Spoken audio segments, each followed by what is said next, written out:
تو جب 2 یا 3 دن کے بعد آئے رسول نے پوچھا باختیار کہاں گئے تھے؟ کہنے لگے ہم نے تو سنا تھا کہ رسول قتل ہو گئے. تو رسول باختیار کہتے ارے وہ تو ابلیس کی آواز تھی. تو میں کہتا دنیا والو کیا تم اس کو دین کا ٹھیکیدار بناؤ گے جو جبرائیل اور ابلیس کی آواز میں تمیز نہ کر سکے؟ کیا بات ہے. تو اللہ نے سم کی طاقت عطا فرمائی. کس لیے؟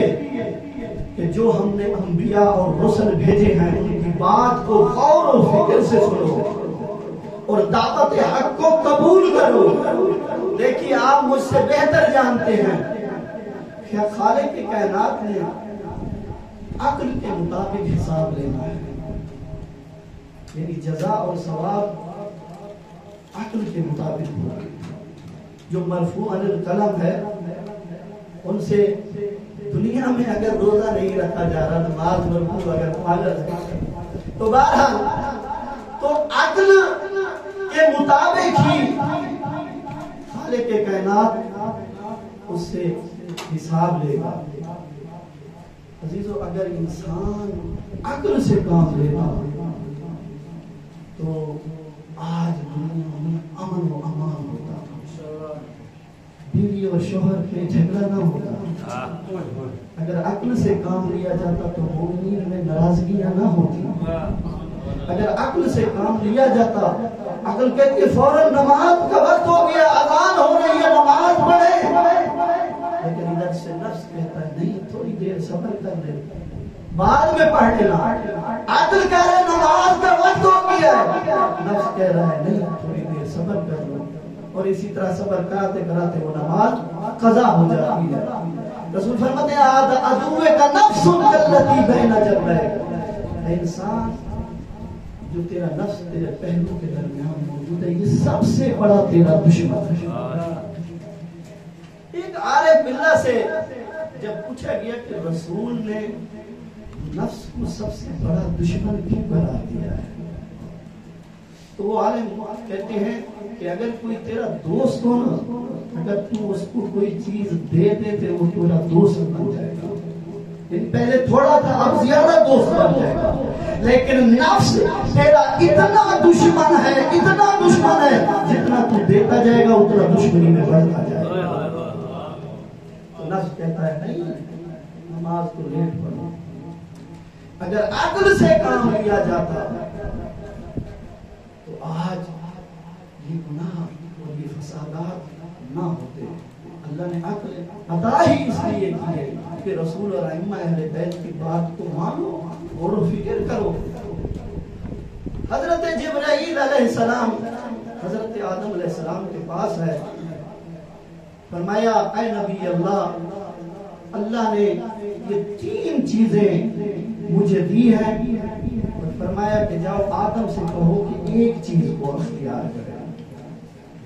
تو حضرت آدم نے عقل کو اختیار فرمایا. تو حضرت جبرائیل نے پوچھا اے نبی اللہ آپ نے عقل کو کیوں چنا؟ فرمایا جبرائیل ہم مأمور ہیں کہ ہر جگہ عقل کے ساتھ رہیں. حضرت آدم نے عقل کو کیوں اختیار کیا؟ حیا اور دین کو اختیار نہ کیا.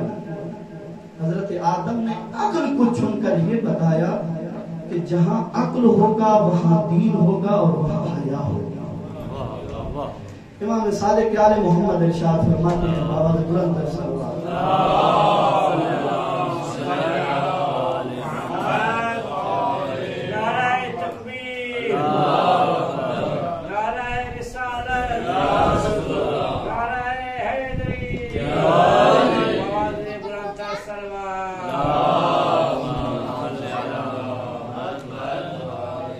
امام فرماتے ہیں من کانا عاقلا ولہ الدین.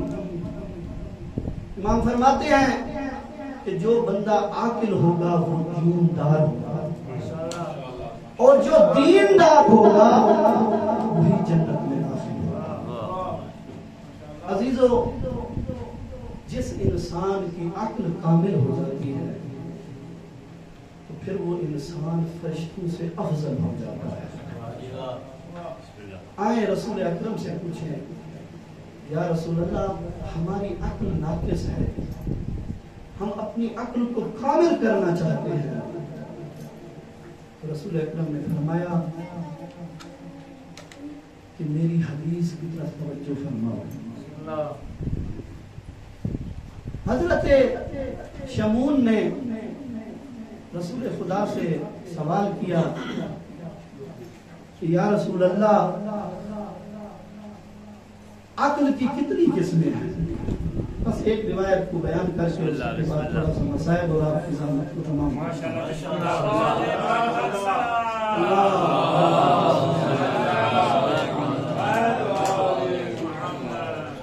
فرمایا یا رسول اللہ عقل کی کتنی قسمیں ہیں, عقل کتنے پلر پر کھڑا ہے؟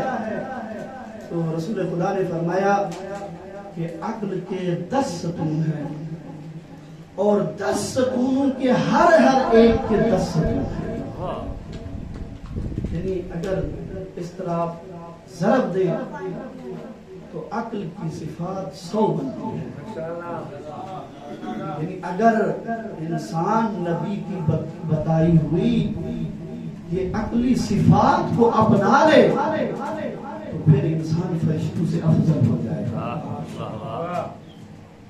یا رسول اللہ عقل کا پہلا ستون کیا ہے؟ تو رسول اکرم فرماتے ہیں پہلا ستون الحلم ہے. عزیزو میں نے کوئی آپ کو تبلیغ نہیں کرنی, میں خود تبلیغ کے لائق ہوں.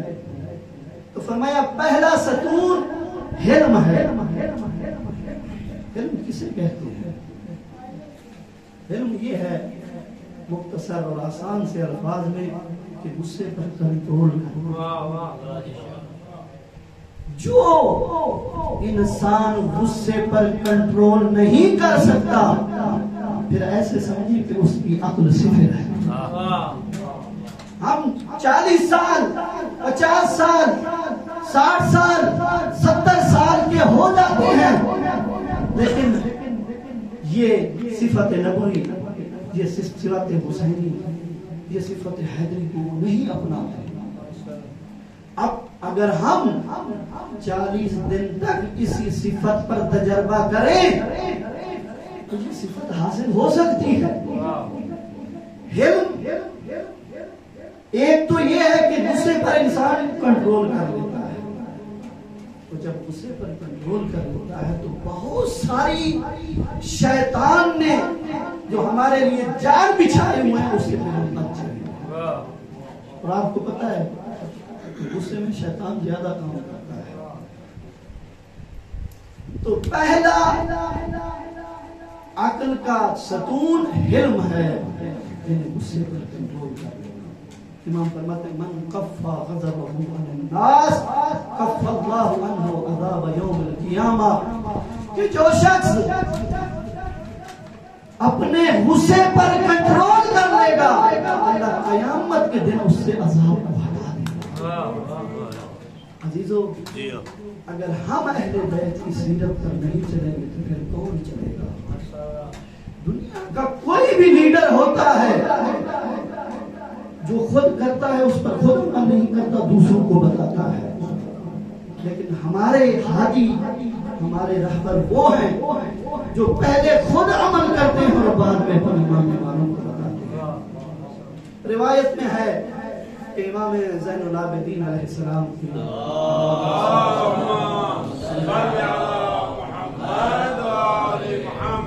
واقعہ آپ کا سنا ہوا ہے. ایک جاریہ تھی, امام نے کہا اس کو پانی لیا. جیسے ہی وہ پانی کا ابریق لے کر آ رہی تھی اس کے ہاتھ سے ابریق چھوٹا, امام کے چہرے اقدس پر لگا. اب یہ جاریہ گھر کی تھی, امام کے حلم کو جانتی تھی. فوراً ہی اس نے اس آیت کی تلاوت فرمائی القاظمین الغیظ. امام نے فرمایا قزمت غیظ, میں نے غصے کو پی لیا. پھر اس کے بعد اس کے بعد والعافین عن الناس, امام نے فرمایا اللہ عنکے، میں نے تجھے معاف کیا. اور اس کے بعد کہتی ہے واللہ یحب المحسنین. امام نے فرمایا اذهبی انت برا، چلی جاتی. عزیزو امام کے حلم کو دیکھیں، امام نے فقط معاف نہیں کیا بلکہ اس پر احسان کر کے اس کو آزاد کر دیا ہے. شیخ مفید علیہ رحمہ کی روایت ہے اور غالباً اس کو شیخ صدوق نے بھی نقل کیا ہے کہ امام کا ایک دور کا رشتہ دار تھا. جب بھی امام کی خدمت میں آتا امام کو برا بھلا کہتا. ہر وقت صحابی بھی دیکھتے، امام بھی دیکھتے. ایک دفعہ آ کر امام علیہ السلام اور اس کے امام کے آباء و اجداد کو برا بھلا کہنے لگا. تو ادھر سے مولا کے چاہنے والے اس کو قتل کرنے کے لیے اٹھے تو امام نے ان کو روک دیا. امام نے فرمایا بیٹھ جاؤ. جب یہ شخص چلا گیا تو امام نے فرمایا کہ اب وہ شخص گھر پہنچ گیا ہے، چلو میرے ساتھ اس کے گھر چلتے ہیں. امام اپنے صحابیوں کے ساتھ اس کے گھر آئے تو فرمایا یا اخی ان كنا كما قلت فنستغفر الله ان لم يكن كذلك فغفر الله لك. امام نے فرمایا جو تم نے میرے حق میں کہا ہے اگر مجھ میں پایا جاتا ہے تو اللہ مجھے معاف کرے، اور اگر تم نے تمہارے میں پایا جاتا ہے تم میں پایا جاتا ہے تو خدا مجھے معاف کرے. تو جیسے ہی اس شخص نے یہ سنا اس نے سمجھا کہ امام انتقام کے لیے اٹھے ہیں. لیکن راوی کہتا ہے یہ شخص اٹھا اور امام کی پیشانی چوم کر کہتا ہے واللہ اعلم حیث یجعل رسالتہ، کہ اللہ ہی جانتا ہے کہ اپنی امامت کو کہاں ماشاءاللہ. تو عزیزو انسان حلم کو کیسے اپنائے؟ رسول خدا نے فرمایا اگر کوئی حلم اپنانا چاہتا ہے، میں نے کہا کہ حلم کے بھی 10 ستون ہیں. رسول خدا فرماتا ہے کہ جو شخص یہ چاہتا ہے کہ میرے سے غصہ ختم ہو جائے، حلم آ جائے، تو اس میں جتنے عیب اپنے اندر ہیں اس کو تلاش کرے کہ میرے اندر کتنے عیب ہیں. میں اپنے اندر جھانک کے دیکھوں کہ میرے اندر کتنے عیب ہیں. میں عیب کو تلاش کروں کہ کون سے عیب ہیں جو مجھے غصے پر ابھار رہے ہیں. میرے سے حلم میرے اندر نہیں آ رہا.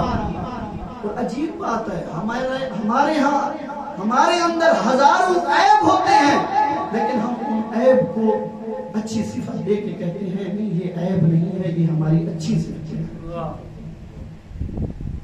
میں اگر اپنے اندر کے عیب کو تلاش کروں پھر حلم حاصل ہو جائے گا. ایران کا ایک عالم ہے، آخری واقعہ اور آپ کی زحمت کو تمام کرتا ہوں. مجتہد ہیں، غالباً امام رضا علیہ السلام کے حرم میں نماز پڑھاتے تھے.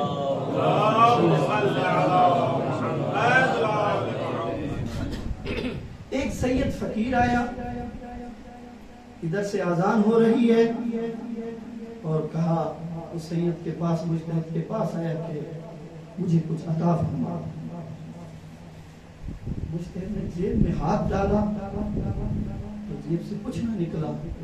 کہا سید مجھے معاف کرو، آج میں کچھ نہیں دے رہا. تو اب اس سید نے کیا کیا پتہ ہے؟ اس نے اس مجتہد کے استغفر اللہ منہ پر تھوکا. اب مجتہد ہے، جیسے اس نے یہ کیا اندر سے ہزاروں چاہنے والے تھے، ہزاروں نمازیں پڑھنے والے تھے، اٹھے اس کو مارنے کے لیے، لیکن مجتہد نے روک دیا. اب دیکھیں اب اس مجتہد نے کیا کیا. ایسے ہی ابا پھیلا، فرمایا میری سفید ریش کو دیکھو، میں سید کے لیے چندہ اکٹھا کرنا چاہتا ہوں. اب سب لوگوں نے پیسے دیے، اچھے خاصے پیسے